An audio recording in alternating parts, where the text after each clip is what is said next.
Taimtim tayong manalangin. Sa ngalan ng Ama, at ng Anak, at ng Espiritu Santo. Amen. Amang makapangyarihan, pinagmumula ng lahat ng biyaya at pagpapala. Buong pagpapakumbaba akong lumalapit sa iyo, pasa ng mabigat na aking pagkakautang at problemang pinansyal. Nasa puntong hindi ko na alam kung paano makakaahon. Ngunit nagtitiwala ako sa iyong walang hanggang awa, sapagkat ikaw ang Diyos na handang tumulong sa lahat. Ikaw ang Diyos na puno ng biyaya at pagpapala, at sa iyong kapangyarihan, ang imposible ay nagiging posible. Kaya umaasa akong gagawa ka ng himala upang iligtas ako sa aking napakahirap na sitwasyon, kung saan nababalot ako ng takot, pangamba at labis na pag-aalala. O makapangyarihang Diyos ko, maawa ka sa akin. Tulungan mo ako sa oras ng kagipitan. Panginoong Hesus, aking tagapagligtas at manunubos, itinataas ko sa iyo ang aking mga suliraning pampinansyal. Ipagkaloob mo po ang iyong makapangyarihang tulong sa aking matinding pangangailangan. Pagpalain mo ang gawa ng aking mga kamay. Buksan mo ang mga pintuan ng oportunidad at kasaganaan, at palayain mo ako sa aking pagkakautang at problemang pinansyal. Sa tulong ng mga panalangin ni San Judas Tadeo, patron ng mga imposibleng kahilingan. San Mateo, patron ng mga usaping ukol sa pananalapi. San Jose, tagapagtaguyod ng banal na pamilya at ng mahal na ina ng laging saklolo. Nagmamakaawa ako sa iyong habag. Hipuin mo ang mga taong humahabol sa akin upang maningil. Bigyan mo sila ng pangunawa at malasakit.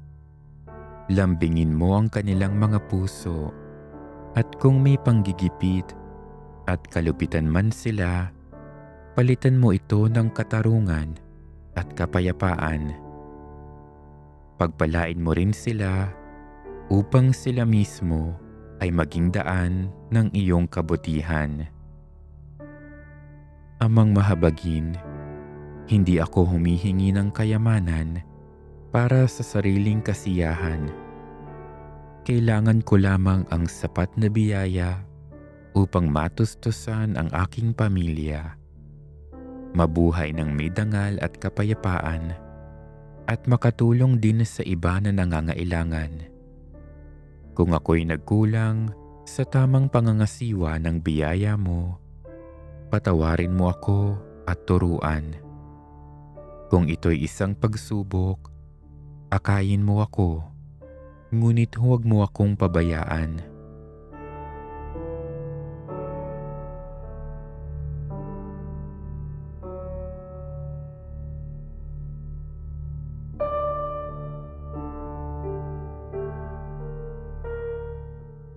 Iniaalay ko sa iyo ang aking mga pangamba, o Panginoon. Naniniwala ako na hindi mo ako lilimutin. Naniniwala ako na gagawa ka ng paraan. Naniniwala ako na sa iyong biyaya, mapagtatagumpayan ko ito at magiging saksi ako sa iyong himala. Diyos Amang makapangyarihan, dinadala ko sa iyong harapan ang aking mga pangangailangan, at may pananalig akong nagdarasal para sa iyong pagtulong upang makalaya ako mula sa problemang nagpapahirap sa akin. Ikaw ang aking sandigan sa oras ng pangangailangan. Buong pagtitiwala ko ngayong sinasambit at itinataas sa iyo ang aking mga alalahanin at pangangailangan.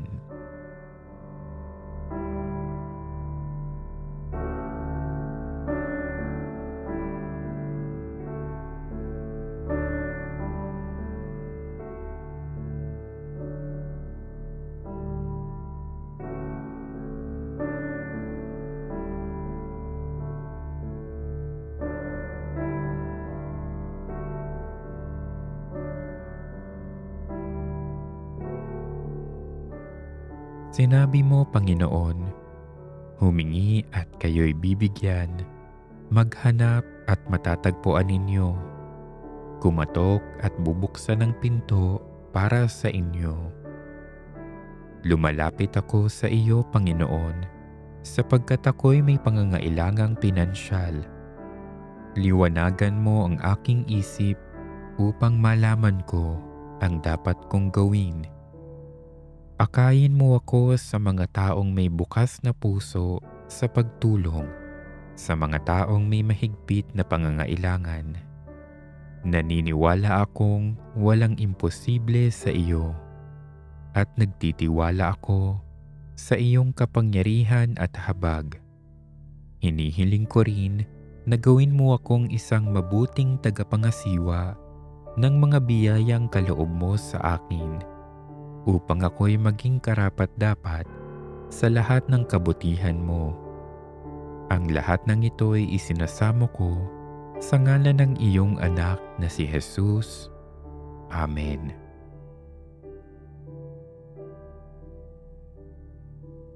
O Jesus, ang iyong lingkod na aming amang si Padre Pio ay isinilang na dukha sa Pietrelcina.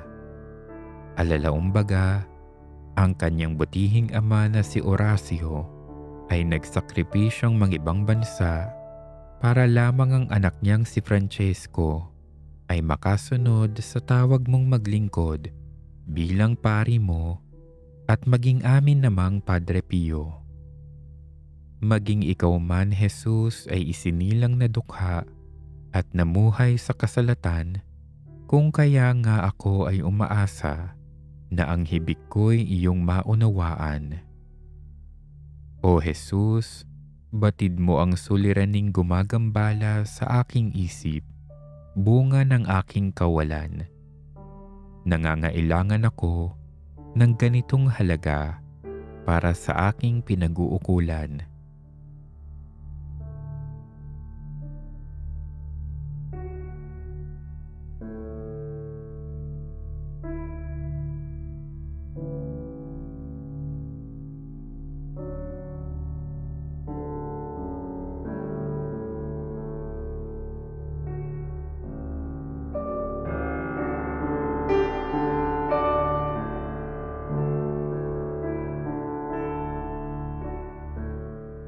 O Jesus, wala na akong ibang malalapitan kundi ikaw. Dahil sa iyong kabutihang loob at awa lamang ako umaasa. Dulutan mo ako ng liwanag ng isipan at lakas ng katawan upang magampanan ko ang kinakailangan kong gawin nang makamtan ko ang iyong tulong. Ipag-adya mo ako sa hindi tamang paggastos ng aming kabuhayan at sa pagkainggit sa mga pagpapalang tinatamasa ng iba. O Jesus, ikaw nawa ang aking maging lakas sa aking pagkabalisa at aking pag-asa sa ikaluluwag ng aming kabuhayan. Ganoon pa man, tunay na ang problema ko'y pera nga lamang na maaaring kitain, utangin at hiramin. Pag-ibig at awa ay sapat na upang makamtan ko ang anumang kailangan hanggang mata mo ang langit na hantungan. Salamat po hanggang sa uulitin. Hinihiling ko ito sa inyong ngalan. Amen.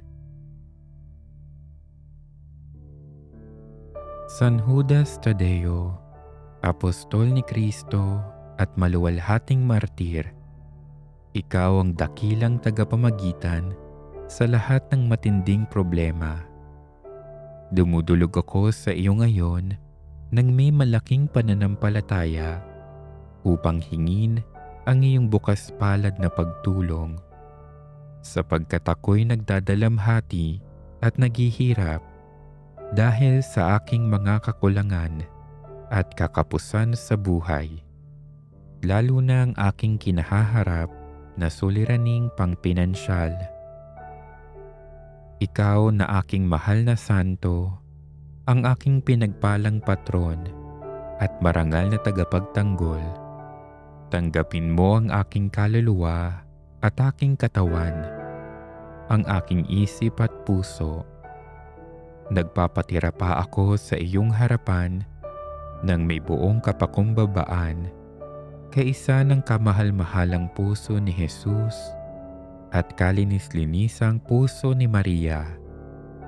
Bigyan mo ako ng pansin at huwag mong hamakin ang aking taos-pusong panalangin nang hindi mawala ang tiwala at pag-asa ko sa iyong pagtulong. Ipanalangin mo ako, aking patron, ang aking tagatulong, upang sa bisa ng iyong mahalagang pamamagitan, maaari akong makatanggap ng mabilis at mabisang solusyon para sa aking labis na pangangailangan.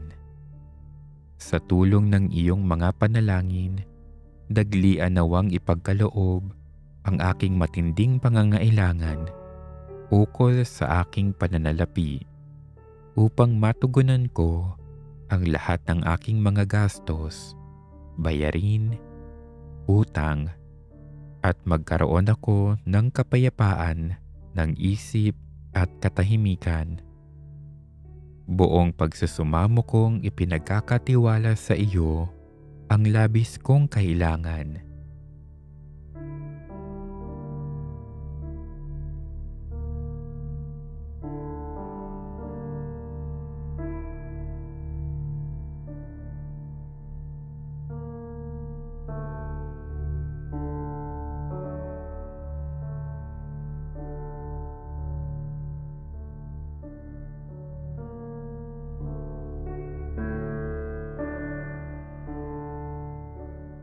Pinagpalang San Judas Tadeo, pinararangalan kita ng may natatanging pagmamahal at debosyon. Iyo nawang ibigay sa akin ang presensya at lakas ng Diyos. Ingatan mo ako sa lahat ng pagkakataon at naway hindi matigil ang iyong pagtulong sa akin.